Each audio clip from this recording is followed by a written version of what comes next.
Okay, सबसे बढ़िया topic start हो रहा है अब।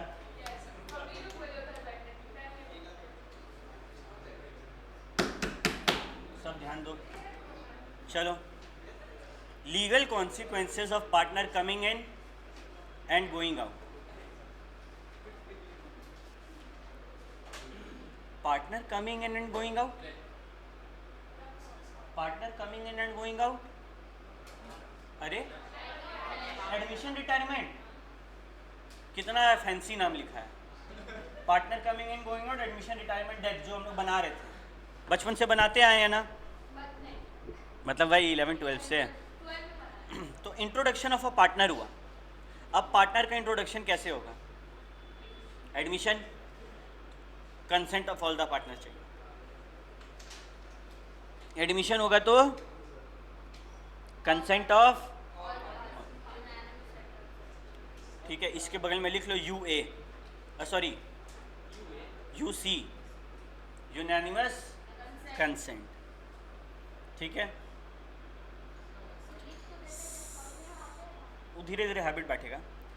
सवाल उठता है कि what are liabilities and rights of new partner.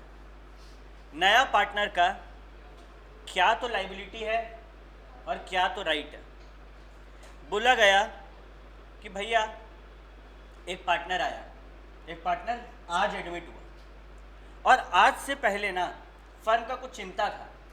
क्या जो पार्टनर आज आया है वो उस चिंता के लिए लायबल होगा? नहीं। देखो ना, लिखा हुआ है liability of new partner ordinarily, ordinarily क्यों बोला अभी बताते हैं, commences from the date when he is admitted as partner. Ordinarily मतलब जनरली अगर हम आ जाएं तो आज के बाद जितना कॉन्ट्रैक्ट होगा उसके कारण जो कांड होगा हम देखेंगे ना। आज से पहले तुम लोग कोई कॉन्ट्रैक्ट किया था, उसमें कोई कांड हुआ था, हम जिम्मेदारी लेंगे? तब हम पार्टनर थे क्या? नहीं भैया, तब आप पार्टनर नहीं थे।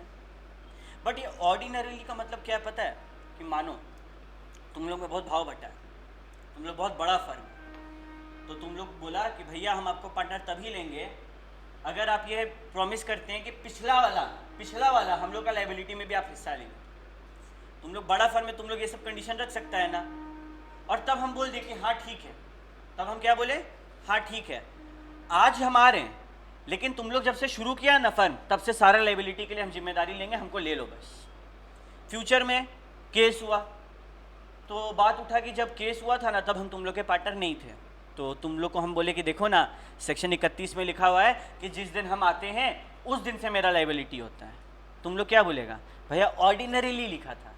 मतलब अगर हम कॉन्ट्रैक्ट में ये बात बोल दिए कि ब्रो मेरे को तुमको पहले के लिए भी लायबल होना होगा, और हम हाँ बोले, तो हम लोग पहले से लायबल होते हैं। समझ आ रहा है बात? सिंपल सा बात है भैया।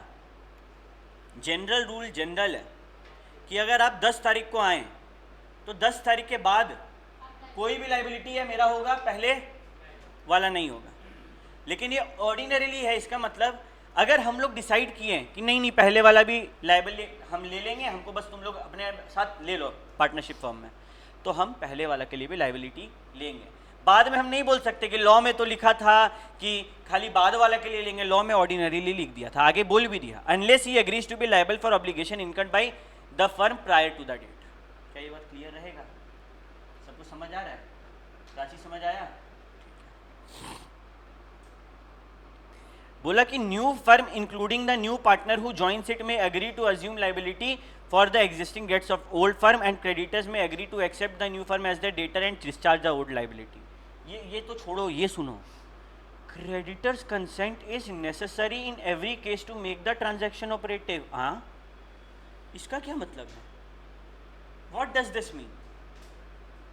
इसका मतलब क्या ये है कि मेरा नया पार्टनर आएगा तो क्रेडिटर्स से पूछना पड़ेगा? सोचो, ऐसा कोई मतलब हो सकता है कि ABC है, D आ रहा है, तो ABC का कंसेंट भी चाहिए और क्रेडिटर का भी चाहिए? ये गलती से मत समझ लेना। सिंपल सा बात है, मानो अश्विनी, राहुल और शीतल 3 पार्टनर, मानो ये लोग दोनों पार्टनर थे, ठीक है, और फिर शीतल पार्टनरशिप फर्म में एडमिट हुई, ओके। तो सवाल उठता है कि क्या अगर शीतल 10 तारीख को आई तो 10 से पहले के लिए लायबल होगी, ऑर्डिनरीली नहीं होगी। लेकिन ये लोग के बीच में बात हुआ, अश्विनी और राहुल बोलते शीतल सुन, आना है ना तो पहले का लाइबिलिटी लेना होगा। शीतल बोली ठीक है ना, हम लेने के लिए तैयार हैं, हमको पार्टनरशिप में तुम लोग ले लो। शीतल गछ ली, मान ली कि वो लेने वाली। ओके, अब कल को कोई कांड आया, अब क्या होगा समझो। अब जो क्रेडिटर है उसको भी तो पता होना चाहिए ना कि शीतल से भी वो पैसा मांग सकता है। उसको भी बोलेंगे ना कि अरे क्रेडिटर सुन, शीतल आ रही है और शीतल भी तुम्हारे को जो पैसा देना है ना उसमें हिस्सेदारी देगी। तो क्रेडिटर बोलेगा हाँ ठीक है चलता है, तो उसको भी बताना होगा, उससे भी कंसेंट लेना होगा ना। क्रेडिटर बोल रहा है सुन भाई, हमको ये सब नहीं पता, हम तुम लोग को पैसा दिए हैं, हम तुम लोग से पैसा लेंगे। तो क्या शीतल क्रेडिटर को लायबल होगी? शीतल तुम लोग को लायबल होगी? तुम लोग बोल सकते हैं कि शीतल याद है तुम हाँ बोली थी, तो तुम लोग शीतल को बोल सकता है। हम स्टार्टिंग में हम क्रेडिटर है, हम बोले अब हमको नहीं मतलब शीतल आए फीतल आए, हमको नहीं मतलब। हमको क्या मतलब है? हमको सिर्फ इतना से मतलब है कि हम तुम लोग दोनों को पैसा दिए ना, हमको तुम लोग दोनों से मतलब है। तो क्या कल को हम मुकर के हम कंसेंट दिए थे क्या? हम कंसेंट दिए थे क्या कि शीतल को भी मेरा नहीं दिए थे? नहीं दिए थे। क्या बाद में हम शीतल पे केस कर सकते हैं? शीतल बोलेगी याद है अब कंसेंट नहीं दिए थे तो मेरा पार्टनर हमसे पैसा मांगेगा, ठीक है आप बोले थे ना तुम लोग दोनों से समझेंगे, तो जाके समझिए वो लोग दोनों से। क्या ये बात क्लियर हुआ? क्या भैया इसके ऊपर कोई भी सवाल है? नहीं, ठीक है। क्या इंस्टीट्यूट बना सकता है? वो कुछ भी कर सकता है, वो इंस्टीट्यूट है। वेरी गुड, यही लाइन है। Creditors consent is necessary in order to make the new partner liable for any old debts. क्या बोले? Creditor consent is necessary to make the new partner liable for any old debt. Old debt कौन सा हुआ? Before my admission, मेरे admission से पहले वाला date. Clear है? नोवेशन याद है क्या होता है? नोवेशन चेंज हुआ, कॉन्ट्रैक्ट में चेंज हुआ। अरे आज हम तुम लोग को पढ़ा रहे, आज मेरा कॉन्ट्रैक्ट है, तुम लोग को लॉ और अकाउंट्स पढ़ाएंगे। हम कॉन्ट्रैक्ट बदल दिए, हम बोले कि लॉ और अकाउंट्स नहीं, हम तुम लोग को इकोनॉमिक्स और मैथ्स पढ़ाएंगे। तो ये कॉन्ट्रैक्ट में चेंज आ गया ना, भले ही पार्टी सेम है बट पूरा मैटर तो बदल गया। और हम ये हुआ नोवेशन। क्या अब तुम लोग मेरे पे केस कर सकते हैं भैया आप मेरे को लॉ नहीं पढ़ाएं? कॉन्ट्रैक्ट नोवेशन हो चुका है, पुराना कॉन्ट्रैक्ट कैंसिल, नया वाला वाले। और एक होता है ऑल्टरेशन कि हम लॉ और अकाउंट्स पढ़ा रहे ना, हम इको भी पढ़ाएंगे। तो ये ऑल्टरेशन, एग्जिस्टिंग कॉन्ट्रैक्ट में कुछ टर्म्स में चेंजेस हो। याद आ रहा है? Indian contract act, novation, alteration, rescission, रेमिशन, याद आ रहा है ना? ठीक है, जिसको याद नहीं आ रहा टेंशन मत लेना, बाद में पढ़ेगा याद आएगा। ठीक है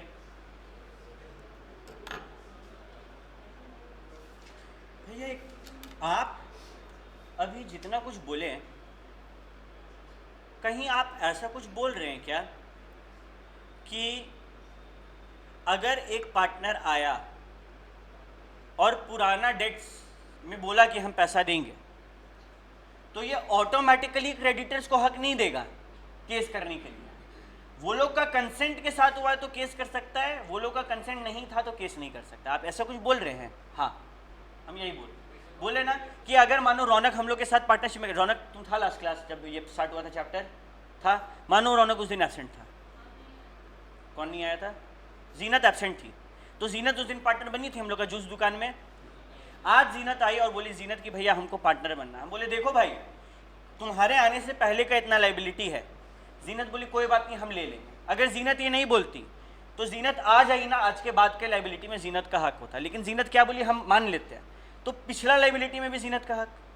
ये जीनत का हक और जिम्मेदारी हम लोग के प्रति है। क्या क्रेडिटर जीनत को फ़ोन करके बोलेगा पैसा दो?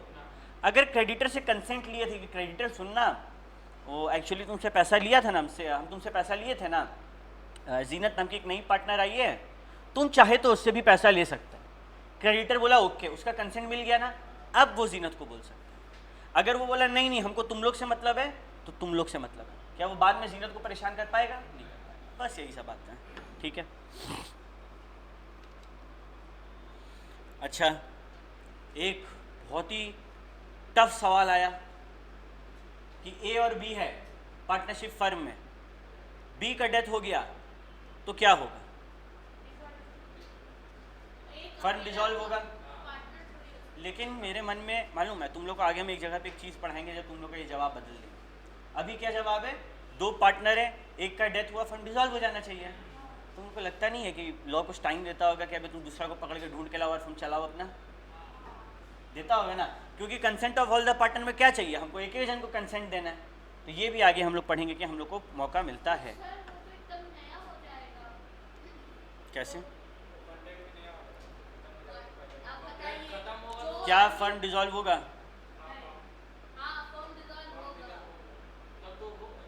क्या रियलाइजेशन अकाउंट बनेगा कि रिवैल्यूएशन अकाउंट बनेगा? तो फर्म डिसॉल्व कैसे हो गया? फर्म डिसॉल्व करने के तो रियलाइजेशन बनाना होगा ना। पार्टनरशिप डिसॉल्व होगा, फर्म डिसॉल्व होगा क्या? ठीक है,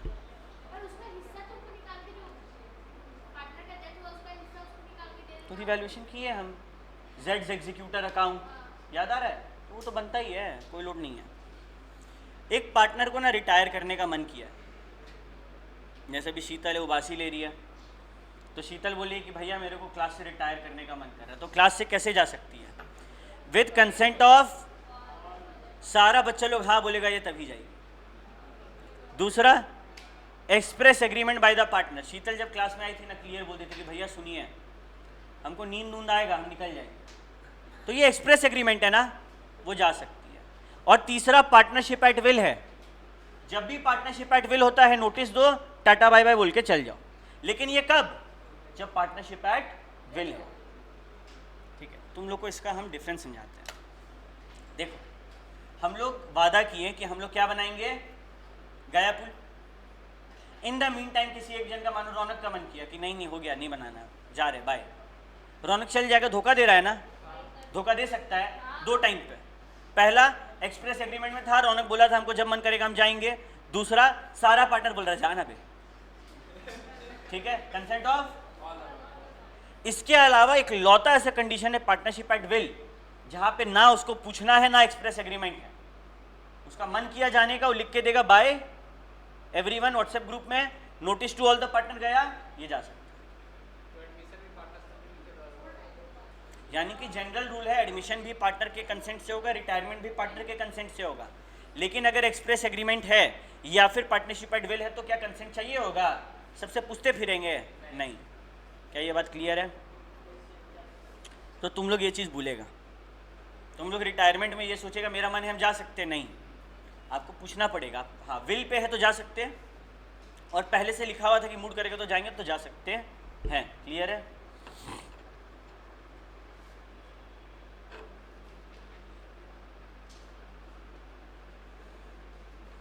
क्या हुआ सुनो ना, मानो सूरज,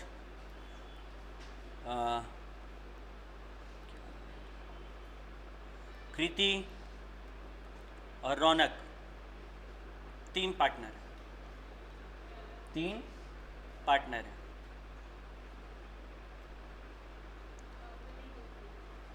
रौनक रिटायर कर रहा है और इन लोग को उधार देके रखी है सान्या, ठीक है, दोनों सान्या देके रखी है। सान्या उधार देके रखी है और सान्या को रौनक बोल रहा है भाई सान्या सुनना हम जा रहे हैं, ठीक है। तो रौनक सोच रहा है क्या, सान्या बोलेगी तुसी ना जाओ, सान्या बोल रही जाओ। तो रौनक बोल रहा है भाई तुम जो उधार देके रखी है फर्म को, उससे मेरे को डिस्चार्ज कर देना, मतलब हमको मत परेशान करना, तुमको कल को पैसा चाहिए होगा। क्या क्रेडिटर किसी भी आउटगोइंग पार्टनर को, रिटायरिंग पार्टनर को डिस्चार्ज कर सकता है? क्यों नहीं कर सकता? उसका मन है, वो बोला हाँ ठीक है रौनक, सान्या बोल रही हम तेरे से पैसा नहीं लेंगे। फिर एक समय आया जब सान्या फ़ोन घुमाई सूरज को और कृति को, बोले अरे तुम लोग पैसा लिया था ना, दो। तो कृति और सूरज क्या हुआ, टेंशन में आ गया दोनों बोला रौनक सान्या पैसा मांग ली है, 1:1 का रेशियो आ रहा है, मतलब 300 रुपया लिए थे, 100 रुपया तीनों को देना है। रौनक हंसने लगा, बोला अबे 150 दोनों को देना है, हमको रौनक को सान्या डिस्चार्ज कर दी। क्या रौनक ठीक बोल रहा है? बात ऐसा है कि क्रेडिटर रौनक को डिस्चार्ज किया, तो रौनक को आप क्रेडिटर नहीं बोल सकती है, सान्या नहीं बोल सकती कि पैसा दो, बाकी पार्टनर्स तो बोल सकता है। बाकी पार्टनर डिस्चार्ज किया क्या, नहीं ना तो बाकी बोलेगा। यानी कि एक क्रेडिटर अगर किसी पार्टनर को डिस्चार्ज कर देता है तो वो क्रेडिटर और उस पार्टनर के बीच का रिश्ता खत्म होता है, बाकी पार्टनर से हम थोड़ी डिस्चार्ज होते हैं। ये बात ध्यान में रखना जरूर। ऐसा पढ़े थे ना इंडियन कॉन्ट्रैक्ट एक्ट में, वो वाला point. A retiring partner may be discharged from any liability to any third party done before his retirement. ठीक है, क्लियर है? Okay. Such agreement may be implied by a course of dealing between the third party and the reconstituted firm after he had knowledge of the retirement. फालतू बातें, ये बात खाली तुम लोगों को ध्यान रखना है। He and the partner will continue to be liable as partners to the third party, यानी कि पार्टनर्स के साथ तो रौनक लायबल होगा। ठीक है, अच्छा एक बात बता, हम गए, तुम लोग सबसे डील कर, तुम लोग सब पार्टनर, लेकिन हम डील कर रहे थे मानो शिवम के साथ। हमको नहीं पता था कि तुम लोग सब कोई पार्टनर है। हम शिवम से डील किए, शिवम मेरे को जो सामान दिया खराब निकला, हम सोचे शिवम पे केस करेंगे। हमको बाद में पता चला कि तुम लोग सब पार्टनर हैं और तुम लोग सब पे केस करना चाहते। कर पाएंगे? अब सुबह से 4 बार पढ़ा चुके भैया, तो अब 4 बार लिख रहा है तो हम क्या करें? नहीं कर सकते, बार बार अंडरलाइन नहीं करेंगे। ये कॉमन सेंस से दिमाग में डालो, क्योंकि तुम लोग मेरा हर अंडरलाइन को पढ़ रहा है, तो हम उसको नहीं करने वाले अंडरलाइन। ठीक है, क्लियर है?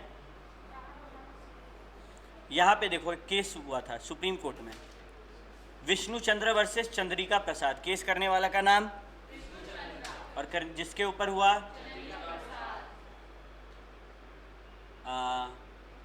अनन्या। इसमें से डिफेंडेंट कौन है? Very good. और प्लेंटिफ? डिफेंडेंट जिस पर केस होता है, प्लेंटिफ जो केस करता है। बोला गया कि if any partner wants to dissolve from partnership firm in a clause of partnership deed which was being construed comprehends the situation where a partner wants to retire from the partnership, the expression clearly indicates that in the event of retirement partnership business will not come to an end. ठीक है, simple word में बोला गया कि एक partner जा रहा है, इससे डिसोल्यूशन नहीं हो रहा है। एक पार्टनर रिटायर कर रहा है, इससे डिसोल्यूशन हो रहा है क्या? नहीं हो रहा। एक पार्टनर का डेथ हो रहा है, तो अगर डेथ हो रहा है और इंसॉल्वेंसी हो रहा है, कुछ नहीं बोला है तो डिसॉल्व मानेंगे, और अगर बोल दिया कि ये लोग कंटिन्यू कर रहा है तो कंटिन्यूड मानेंगे। अगर बोल दिया कि कंटिन्यू कर रहा है, याद रहेगा ना ये बात? याद है हम कितना बार बोले थे ये बात पहला क्लास में? मेरा फेवरेट टॉपिक आ गया, मेरे को निकालने का मन है शीतल को। ऐसा हम बोल रहे, शीतल एक पार्टनर है, घबरा गई बेचारी शीतल। शीतल एक पार्टनर है और हम लोग सबको डिसाइड किए मिलके कि शीतल को निकाल देते। क्यों? शीतल कोना में अकेले बैठती है, इसीलिए। क्या हम लोग शीतल को निकाल सकते हैं? क्यों नहीं निकाल सकते? सबको मिलके वोट करके निकाल सकते हैं अगर consent of all the partners है तो। हाँ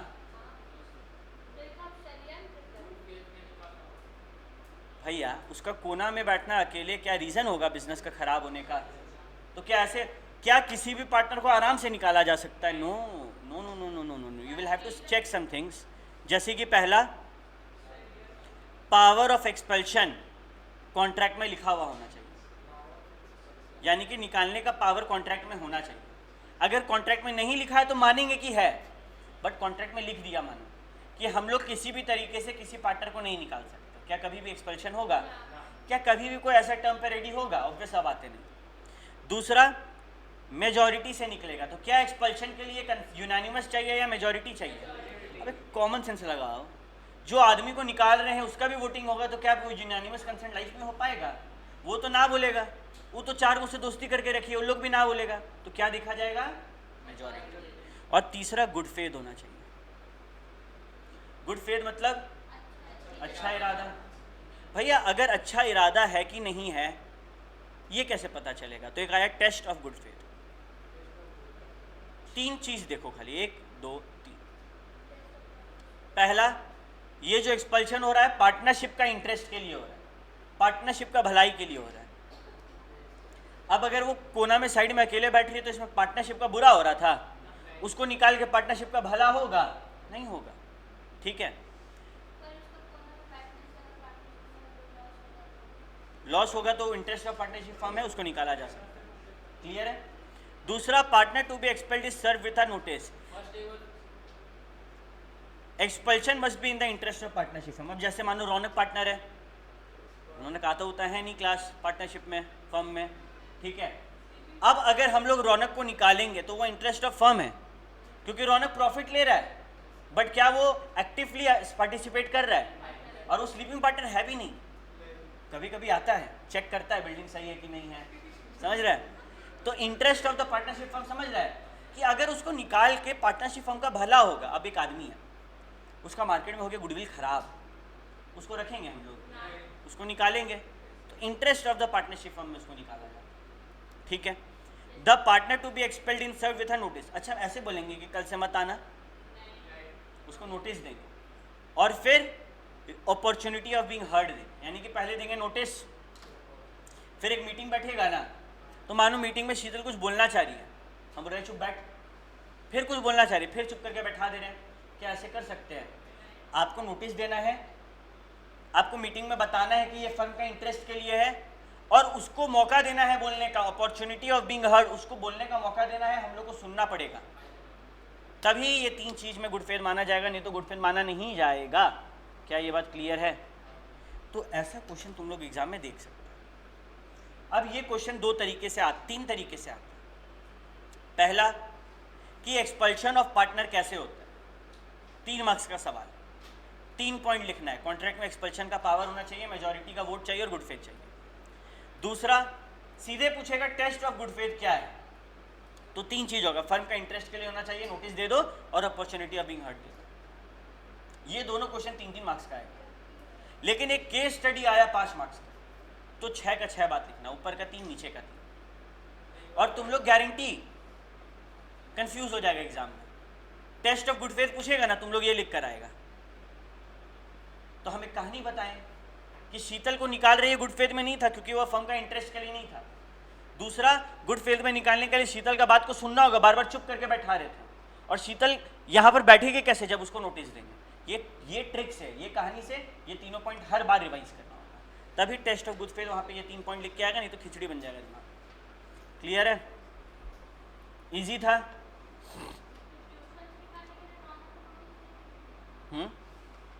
क्या बोली? जानती है कुछ गड़बड़ बोली है, भैया से डांट पड़ेगा तो चुप ही हो जाना बेहतर है ना। चलो, मेरे मन में एक डाउट आया कि अगर एक्सपल्शन हुआ है, अगर हम लोग शीतल को बिजनेस से निकाले बिकॉज उसके कारण बिजनेस को लॉस हो रहा था, मेजॉरिटी जीत गया, तो क्या फर्म डिसॉल्व हो जाता है? कभी भी पढ़े हैं हम लोग, रिटायरमेंट पढ़े ना, डेथ पढ़े ना, रिटायरमेंट में भी डिसॉल्व नहीं होता। डेथ इंसॉल्वेंसी के केस में मान लो कि डिसॉल्व हो जाता है, अगर कुछ और चाहता चलाना तो चला सकता है। तो क्या यहाँ पर हम लोग डिसॉल्व मानेंगे? नहीं मानेंगे। क्लियर है?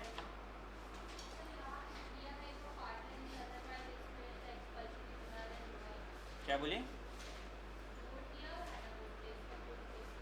If the partner is expelled, मतलब कि अगर गुड फेथ में एक्सपेल नहीं हुआ था तो वैलिड ही नहीं है। मतलब शीतल कभी निकली है बिजनेस से? कांड हुआ था, कांड ऐसा हुआ था कि हम लोग बोले शीतल जाओ बाय, शीतल बोली नोटिस दीजिए, हम लोग शीतल को नोटिस दिए कि 1 महीना बाद आना, एक वोटिंग होगा उसमें डिसाइड हो। तो शीतल आज घर चल गई, 1 महीना बाद शीतल आई और वहाँ पर डिसाइड हुआ कि नहीं फर्म का गुड फेथ के लिए नहीं है ये, शीतल को रहने दो। ठीक है, सवाल उठता है इस 1 महीना में जो भी कांड हुआ उसमें क्या शीतल लायबल होगी? डेफिनेटली लायबल होगी। इस 1 महीना में जो भी प्रॉफिट हुआ उसके लिए शीतल शेयर लेगी, डेफिनेटली लेगी, क्योंकि शीतल का expulsion was null and void. हाँ, बाद हो गया, तो जिस दिन हम लोग शीतल को घर भेजे थे उस दिन से वो एक्सपेल्ड मानी जाएगी। उसी दिन नोटिस मिला ना इसको कि तुमको निकाल रहे हैं, तो उसी दिन से ये एक्सपेल्ड मानी जाएगी। क्लियर है ये बात?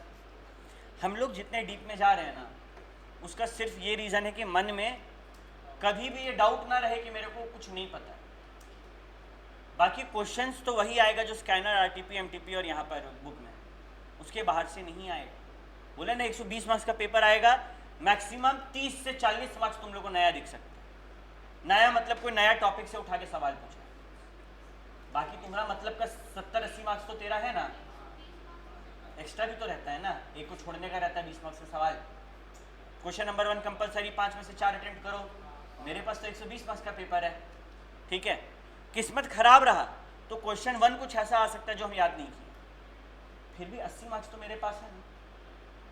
अब इसमें भी तुम अगर 50 नहीं ला पा रहे तो फिर तुम नहीं पढ़ा था तभी नहीं ला पा रहे है ना। हाँ, सिवाय मैथ और इको, मैथ और इको में नेगेटिव मार्किंग है तो वो तो और टेंशन वाला बात है।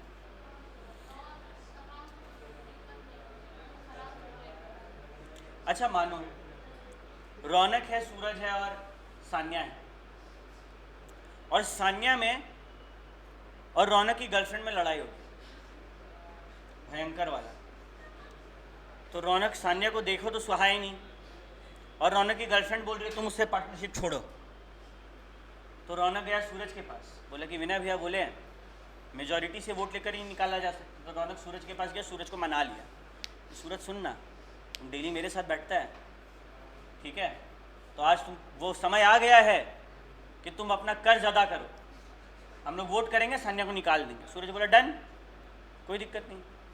इन लोग सान्या को निकाल दिया, सान्या कोर्ट गई, और सान्या कोर्ट में प्रूव करना चाहती है कि ये गुड फेथ में ही था। क्या सान्या जीतेगी? डेफिनेटली। क्या ये पार्टनरशिप के इंटरेस्ट को अफेक्ट किया था? नहीं ना, तो सान्या जीत जाएगी। समझ रहा बात? ऐसे ही नहीं निकाल सकता है, ठीक है। अगला इंसॉल्वेंसी ऑफ पार्टनर, जिसमें कितना पॉइंट है? 1 2 3 4 5। एग्जाम में इंसॉल्वेंसी के ऊपर से अलग से सवाल आया ना, 3 का है, 2 का है, 5 का है, पांचों लिखना है। तो भैया ये तो माथा दर्द हो गया, 5 वो पॉइंट में इतना कुछ याद करो। नहीं, हम है ना, हम स्टोरीज बताएंगे, हाईलाइट कराएंगे, वो सब लिख के आना, 5 में 5 या 3 में 3 मिल जाएगा, ठीक है। पहले समझ ले कीवर्ड क्या है। इंसॉल्वेंट पार्टनर क्या कंटिन्यू कर सकता है? भैया ये क्या पढ़ाने वाला बात है। इंसॉल्वेंट मतलब बैंड बज गया, उसका दिवाला निकल गया। क्या मतलब होता है शिवम इंसॉल्वेंट का मतलब? बोलो रे शिवम, कैसे इतना जोर से मुंडी हिलाया था कि हाँ भैया दिवाला निकल गया। क्या होता है दिवाला मतलब पता है? जब डाउट होता तो बोल दिया क्या कि भैया एक बार थोड़ा मतलब समझा दीजिए, ठीक है। अनन्या, दिवाला मतलब? माल्या हो गया, माल्या को जानता है? विजय माल्या, क्या हुआ था उसके साथ? उसका लाइबिलिटी इतना ज़्यादा हो गया कि एसेट बेच के भी पे नहीं हो रहा था, उसका दिवाला निकल गया। अब ऐसा आदमी के साथ कॉन्टेक्ट कर सकते हैं क्या? ठीक है। दूसरा सवाल उठता है कि किस दिन से वो पार्टनर नहीं माना जाएगा। एग्जैक्टली, डेट जो है एडजुडिकेशन वाला होगा। क्या हुआ सुनो बेटा, मौका देंगे सबको हाईलाइट करने का, पहले ध्यान दे दो, है ना। क्या हुआ सुनो, एक आदमी है, मानो पायल है, हम लोग को पता चला आज कि पायल का दिवाला निकल गया, ठीक है। कैसे? तुम लोग सब रबड़ी लाया सामने से, तुम लोग रबड़ी आइसक्रीम लाया सामने से रबड़ी, और पायल को बोला कि पायल तेरा 10 रुपया हो। पायल 10 रुपया नहीं। फिर शाम में तुम लोग कुछ खाया, गुपचुप खाया, बोला पायल तेरा 10 रुपया हुआ। पायल 10 रुपया नहीं दी, तुम लोग समझ गया। और फिर 4 दिन बाद कोर्ट बोला कि पायल को हम लोग एडजुडिकेट करते हैं एज इंसॉल्वेंट। तो तुम लोग 4 दिन बाद वाला डेट से इंसॉल्वेंट मानेगा या फिर आज जब पता चला तब से? हमको पता चलने से कुछ नहीं होता है। जब तक कोर्ट नहीं बोलेगा एडजुडिकेटेड नहीं माना जाएगा, तो जिस दिन कोर्ट बोलेगा उसी दिन हम लोग पायल को इंसॉल्वेंट मानेंगे। यानी कि पायल कब तक पार्टनर है? 4 दिन और पार्टनर रहेगी। क्लियर? तुम सेम लाइन कुछ दिन पहले बोली थी। एकदम नहीं है सब में अलग, सिर्फ सोगा में अलग है, सब में अलग नहीं है, ठीक है। सब में क्या है, जब कोर्ट ऑर्डर देगा, कोर्ट का ऑर्डर को अंग्रेजी में एडजुडिकेशन बोलते हैं। जिस दिन एडजुडिकेशन होगा उस दिन ही हम उसको इंसॉल्वेंट मानेंगे।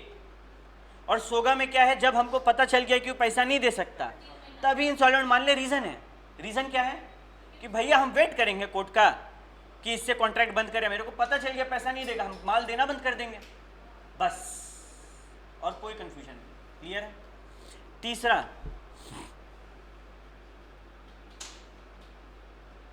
मानो एडजुडिकेशन हो गया, क्या इंस्टॉलमेंट पार्टनर का state after the date of adjudication के लिए लायबल होगा? नो।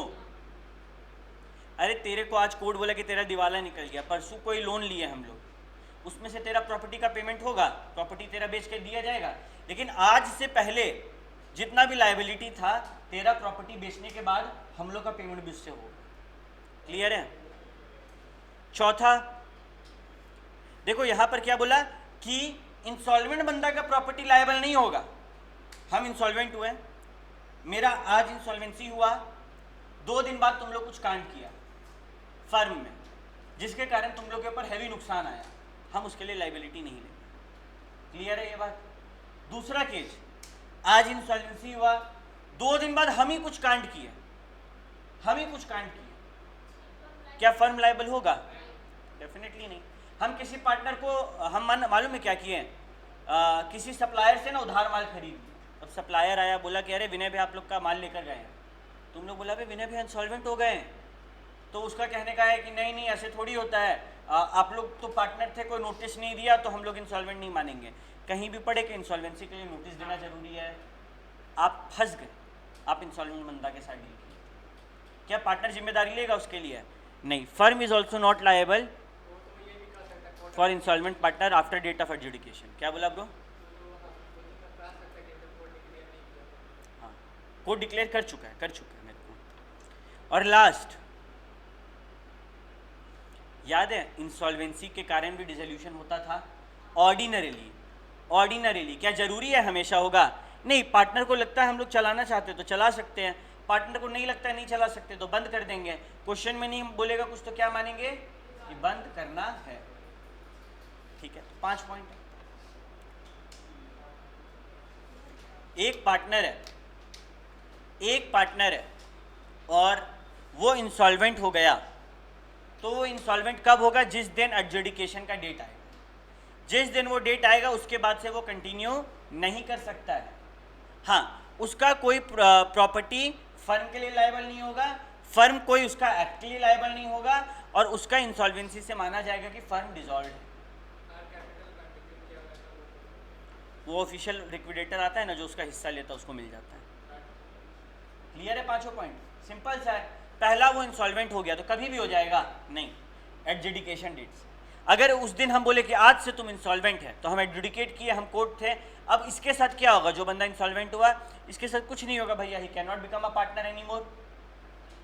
फर्म इसका कांड के लिए लायबल नहीं है, ये फर्म का कांड के लिए लायबल नहीं है। 4 पॉइंट। और 5वां पॉइंट, जनरली मानते हैं कि फर्म डिसॉल्व हो गया, लेकिन अगर चाहेंगे तो कंटिन्यू करना तो कंटिन्यू कर सकते हैं। अब तुम लोग हाईलाइट करो भैया, इंसॉल्वेंसी क्लियर है। अब बोला डिसीज्ड पार्टनर के केस में क्या होगा? डिसीज्ड मतलब जो इस दुनिया में नहीं रहे, जिनका स्वाहा हो गया। कैसे बोलता है? अगर डेथ होता है तो ऑर्डिनरी क्या मानना है? डिसोल्यूशन। अगर डेथ होता है तो ऑर्डिनरी क्या मानना है? डिसोल्यूशन। एक सेकंड, ठीक है यहाँ तक? तो भैया ये तो कुछ नया बात नहीं है, तो यही बात रिपीट हुआ, हम लोग लिख लिए।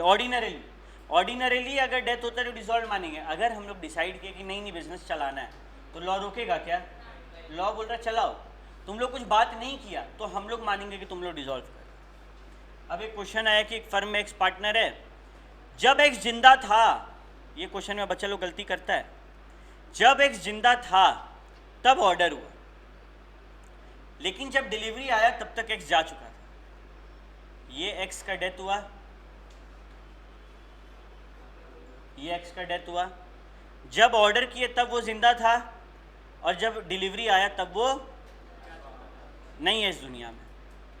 क्या एक्स का स्टेट इस डेट के लिए लायबल होगा?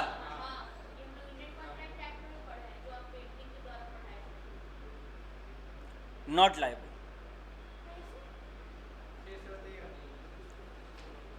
ठीक है, सिंपल सा बात है। जब एक्स जिंदा था क्या तब लाइबिलिटी आया? सेल ऑफ गुड्स एक्ट, मैं जाओ जरा सा, एक माल बेचे हम, मेरे ऊपर लाइबिलिटी कब आएगा? जब वो अलग होके मेरे लिए अपोर्शन हो जाएगा, है ना, अलग अलग सिचुएशन आता है। हम ऑर्डर किए थे तब, हम जब ऑर्डर किए थे तब जो है क्या हम ओनर बन गए थे उस चीज़ के? ओनर कब बनेंगे? जब डिलीवरी होगा। और जब ओनर बने तब एक्स था क्या? तो क्या एक्स लायबल होगा? लेकिन तुम लोग के मन में एग्जाम में डाउट रहेगा कि भैया मेरे को तो ऐसा लग रहा है कि एक्स का लीगल रिप्रेजेंटेटिव पैसा देगा। और अगर ऐसा डाउट है तो दोनों बात लिख करा कि भैया अगर ओनर बन गया था तो एक्स का लीगल रिप्रेजेंटेटिव को पैसा देना पड़ेगा, ओनर नहीं बना था तो फिर लाइबिलिटी भी नहीं। क्लियर? सिंपल सा बात।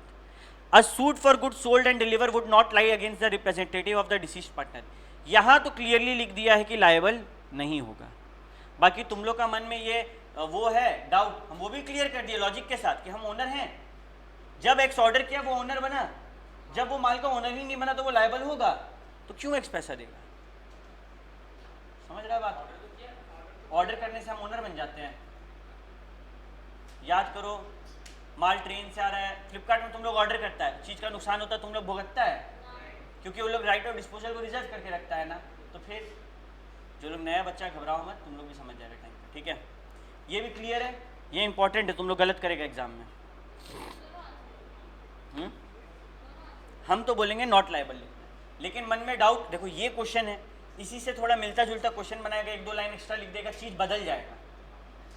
उस टाइम पे अगर तुम लोग ये देख पा रहे हैं कि ओनर कौन है, क्लियरली क्वेश्चन दिखा रहे हैं कि हाँ भाई एक्स ओनर था, तो एक्स लायबल होगा, ओनर नहीं था तो लायबल नहीं होगा। कुछ नहीं समझ में आ रहा है, दोनों लिख के आ गए, 1 मार्क्स तो मिलेगा, 0 से तो बेटर होता है 1। ठीक है। राइट्स ऑफ आउटगोइंग पार्टनर, जो बंदा रिटायर कर रहा है क्या वो कंपीटिंग बिजनेस कर सकता है? बोला सुनो भैया, ही मे नॉट, वो क्या क्या नहीं कर सकता है? फर्म का नाम का इस्तेमाल नहीं कर सकता है, वो यह नहीं दिखा सकता है कि हम फर्म का बिजनेस कर रहे हैं, और वह इंसान जो फर्म के साथ काम करता था उसको टान नहीं सकता। क्या हम कस्टमर्स को बोल सकते हैं कि हम उस फर्म के पार्टनर है, अभी भी ही कैन नॉट रिप्रेजेंट कि वह फर्म को चला रहा है?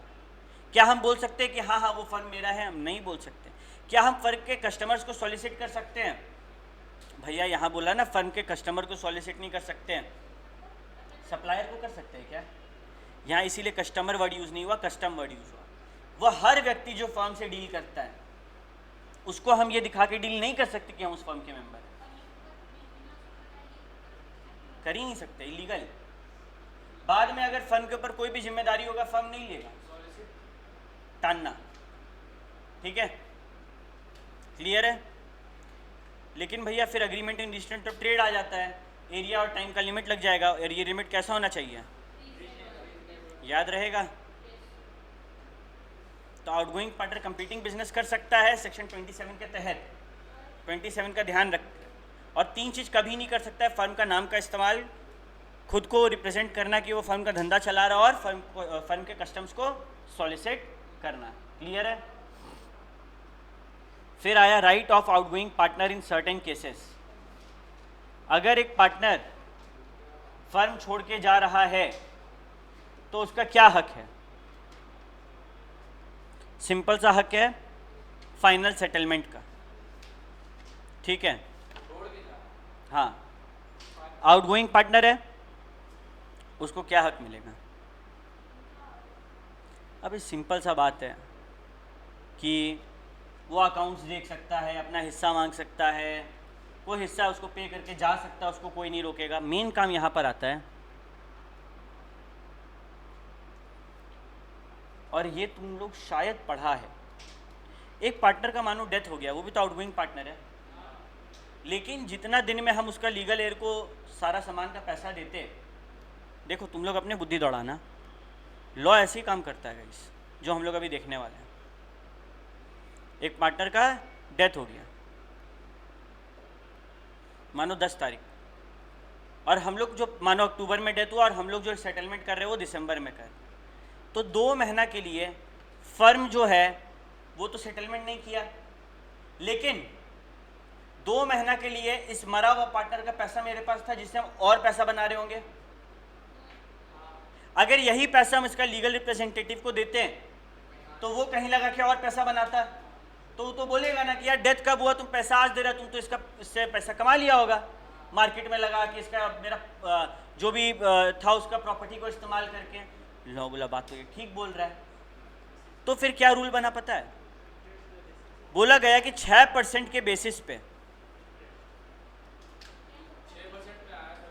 इंटरेस्ट मिलेगा, जो लीगल रिप्रेजेंटेटिव है उसको। हाँ, लीगल रिप्रेजेंटेटिव को, स्पेशली कब? In case of death. ठीक है, कितना टाइम की पीरियड के लिए? फ्रॉम डेथ टिल सेटलमेंट का। ठीक है, फ्रॉम डेथ टिल सेटलमेंट का। Clear?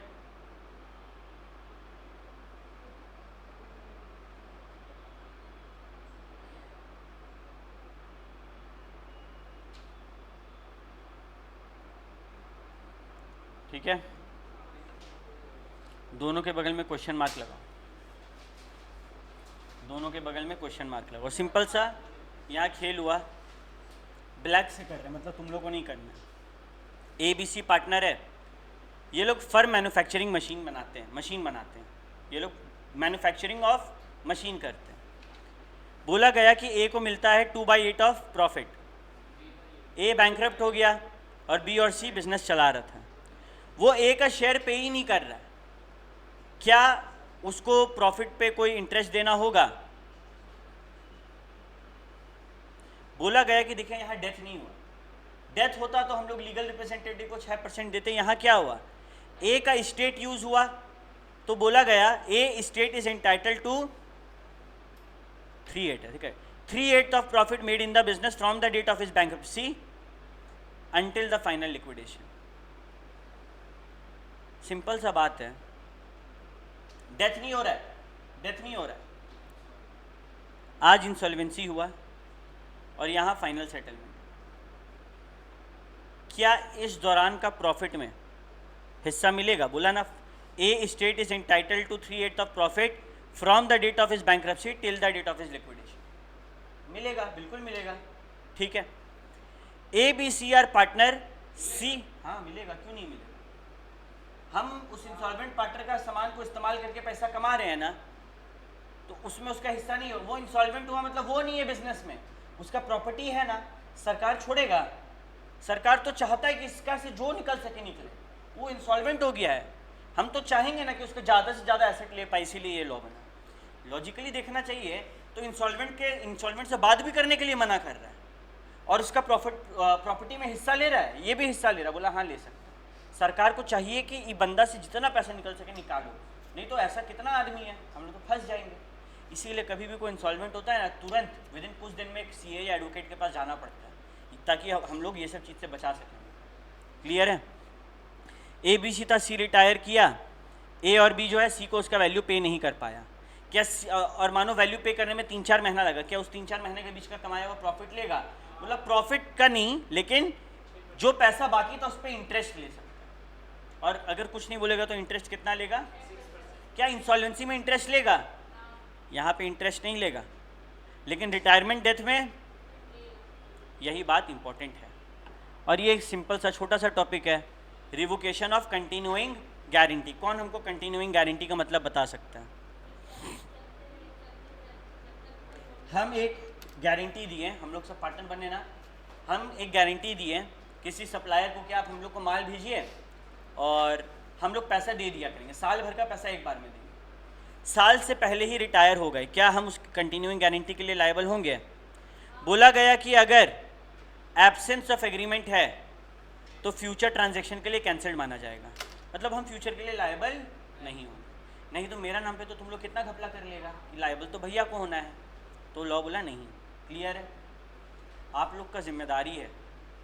Hopefully unit 1 unit 2 complete हो चुका होगा, यूनिट 3 कंप्लीट हो चुका होगा। यूनिट 2 जो है एक बार गो थ्रू कर लेना ऊपर, ज़्यादा समय नहीं देना है, ताकि थर्सडे को जब हम लोग क्वेश्चन एंड आंसर्स का डिस्कशन करें तो कोई चुपचाप मूर्ति बन के ना बैठे, सबको पता हो किस कॉन्टेक्स्ट में बात हो रहा है। ठीक है?